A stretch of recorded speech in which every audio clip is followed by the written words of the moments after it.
हजरत अली रजी अल्लाह ताला अन्हु के जमाने में एक आदमी ने एक पहाड़ के दामन में एक बकरी को ज़िबा किया। बकरी, वो कसाब था। आपके यहां पर भी बहुत से लोग बकरियां काट कर ज़िबा करके गोश्त बेचते होंगे, मटन वगैरह। वो कसाब था, बकरी का गोश्त बेचने वाला था। वो जंगल में पहाड़ के दामन में बकरी को ले गया और वहां उसने बकरी को ज़िबा किया। बकरी का खून छुरी में लगा हुआ है, बकरी का ब्लड खून छुरी में लगा हुआ है। अभी वो ज़िबा कर ही रहा था, खून बह रहा था बकरी का। इतने में झाड़ी से, जो झाड़ी थी पहाड़ के दामन में, वहां से किसी आदमी के चीखने की आवाज आई। ओह! इस आदमी ने देखा कि कोई आदमी परेशान है। इसने जल्दी से बकरी को वहीं छोड़ा, ज़िबा तो कर चुका था, और छुरी अपने हाथ में लिए हुए भाग गया झाड़ी की तरफ। उसने झाड़ी को जैसे ही उन दरख्तों को हटाया, झाड़ी को जो अपने दोनों हाथों से फैलाया, क्या देखता है कि एक आदमी की लाश पड़ी हुई है और ताजा ताजा खून उसका बह रहा है। यह आदमी उस लाश को देखता है, ताजा खून देखता है, आदमी तड़प रहा है, गर्दन कट चुकी है, इस आदमी के हाथ में छुरी है।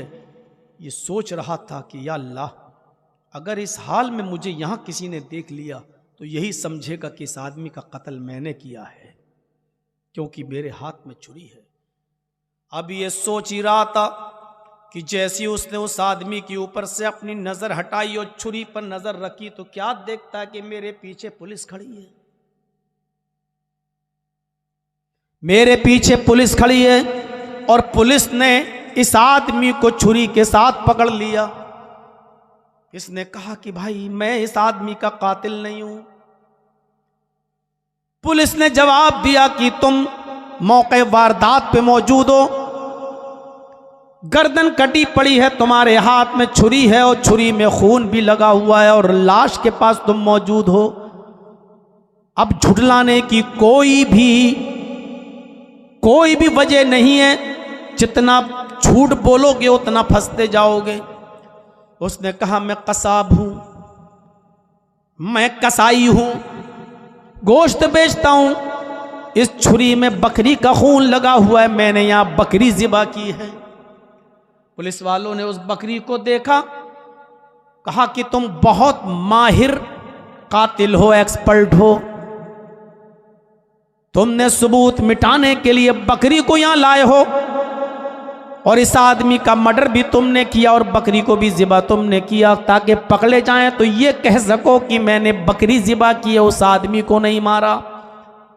यहां तुम्हें कोई और बंदा दिखाई दे रहा है, किसी और के पैरों के निशान तुम्हें दिखाई दे रहे हैं। कौन है?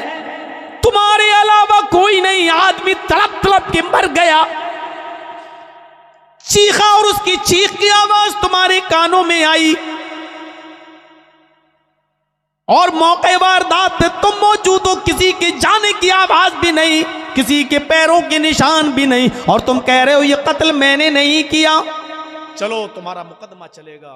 मुकदमा चला, हजरत अली के सामने बात आई, पूरी बातें पुलिस वालों की सुनी और इस आदमी की भी सुनी, लेकिन हजरत अली को भी ये लगा कि यही आदमी कातिल है। क्यों? किसी दूसरे आदमी के पैरों के निशान नहीं मिल रहे हैं, मौके वारदात पे ये मौजूद है, पुलिस वालों ने इसको लाश के पास देखा है, इसके हाथ में छुरी भी है और छुरी में लगा हुआ खून भी है। उस जमाने में साइंस ने इतनी तरक्की नहीं की थी कि छुरी में लगे हुए खून को लेबोरेटरी पर ले जाकर उसकी पहचान कराई जाए कि ये इंसान का है या किस जानवर का है। उस जमाने में साइंस ने इतनी तरक्की नहीं की थी। हजरत अली ने भी फैसला सुनाया कि नहीं, तुम ही कातिल हो और तुम ही को सजा दी जाएगी। जुमे का दिन आ गया, कत्ल के लिए इस आदमी को ले जाया गया, भीड़ लग गई, सजा सबके सामने दी जाती थी, अकेले में नहीं। आज भी सऊदी वगैरह में जब किसी को सजा दी जाती है तो सबके सामने दी जाती है, ताकि लोगों में डर पैदा बना रहे। इस आदमी को ले जाया गया, मजमा जमा हो गया, जल्लाद तलवार लेकर आ गया, इस आदमी को बिठा दिया गया, गर्दन नीचे कर दी गई और कहा गया जल्लाद से, इस आदमी की गर्दन उड़ा दो। जो पब्लिक देख रही थी, उसी आवाम में, उसी पब्लिक में एक आदमी चीखते हुए कहता है, अय अली रुक जाओ, अय अमीरुल मोमिनीन रुक जाओ, इस आदमी को कत्ल न करो, ये कातिल नहीं है, इस आदमी ने कत्ल नहीं किया है। हजरत अली ने कहा रुक जाओ, इधर आओ, तुम्हें कैसे मालूम कि इस आदमी ने कत्ल नहीं किया? कहा मैं जानता हूं, ये तो कसाब है, बकरी का गोश्त बेचने वाला है, ये कातिल नहीं है। हकीकत में इस आदमी की छुरी में बकरी का खून लगा हुआ था, किसी आदमी के कत्ल का नहीं। हजरत अली ने कहा कि तुम कैसे ये बता सकते हो, कैसे? कहा मैं जानता हूं। तो कहा फिर तुम ये भी जानते होगे कि उस आदमी का कत्ल किसने किया? इस आदमी ने कहा जी मैं ये भी जानता हूं कि असली कातिल कौन है। हजरत अली ने कहा तुम्हारी चश्मदीद गवाही बेगुनाह को बचा सकती है और असली मुजरिम को सजा दिलवा सकती है, इसलिए जल्दी बताओ कि तुमने किस आदमी को कत्ल करते हुए देखा है। उसने कहा अमीरुल मोमिनीन असली कातिल मैं ही हूं, मैंने ही उस आदमी को कत्ल किया है। जब इसको कत्ल के लिए लाया गया तो मैंने सोचा कि इसकी बीवी है, इसके बच्चे हैं, और ये बेचारा एक ऐसे जुर्म की सजा पा रहा है जो इसने किया ही नहीं है, ये बेगुनाह है, बेकसूर है। अगर आज ये कत्ल हो गया तो अल्लाह की अदालत में मैं 2 कत्ल की सजा पाऊंगा, एक तो जो असली कत्ल मैंने किया उसकी, और एक ही आदमी भी मेरी वजह से कत्ल हो रहा है, इसका भी गुनाह मेरे सर पर लादा जाएगा। आपकी बस्ती में तो कत्ल को कुछ समझते ही नहीं है, यहां तो पानी की तरह खून बहता है, गाजर और मूली भी कुछ महंगी है, इंसान का कत्ल उससे भी सस्ता। चलो उस तरफ कल आऊंगा इंशाअल्लाह। मेरे भाइयों जरा तसव्वुर कीजिए आप, असली कातिल आ गया और कहता है कि मैं हूं, अल्लाह की अदालत में मैं 2 कत्ल की सजा नहीं भुगत सकता, मैं हूं असली कातिल। हजरत अली ने कहा असली कातिल को कत्ल कर दिया जाए और इस आदमी को छोड़ दिया जाए क्योंकि ये बेगुनाह है।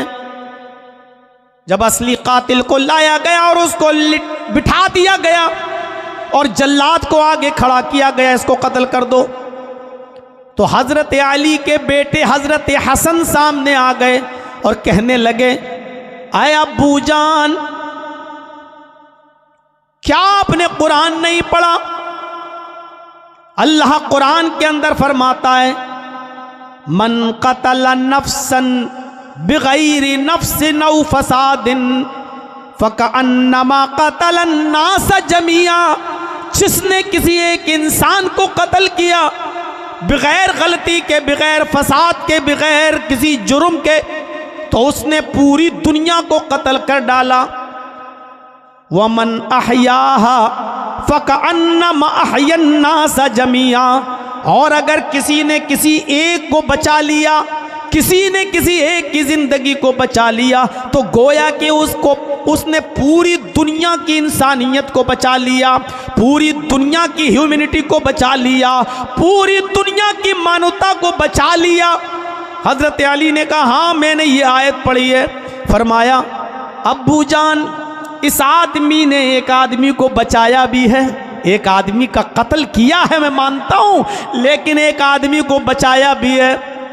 अगर ये अपना जुर्म कबूल नहीं करता तो बेचारा वो बेकसूर मारा जाता, जिसकी कोई गलती नहीं थी वो कत्ल हो जाता। अगर ये छिपाए रहता और न बताता तो वो मारा जाता।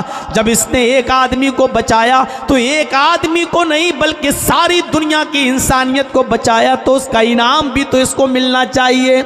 हज़रत अली ने कहा जी आए हसन तुमने बिल्कुल सही फरमाया है, और उसका इनाम यह है कि सच बोलने के एवज़ हमने इसको माफ़ कर दिया है, इसकी जान बख्श दी है। सच इंसान को बचाता है और झूठ इंसान को तबाही और बर्बादी के दहाने पर लाकर खड़ा कर देता है। वो इंसान को मौत के घाट उतार देता है झूठ, और सच इंसान को मुसीबत से निकाल लेता है। जैसा कि इस आदमी की कत्ल की सजा थी, सच बोलने की वजह से छोड़ दिया गया। सच इंसान को बचाता है। क्या है हमारे पास? है कुछ?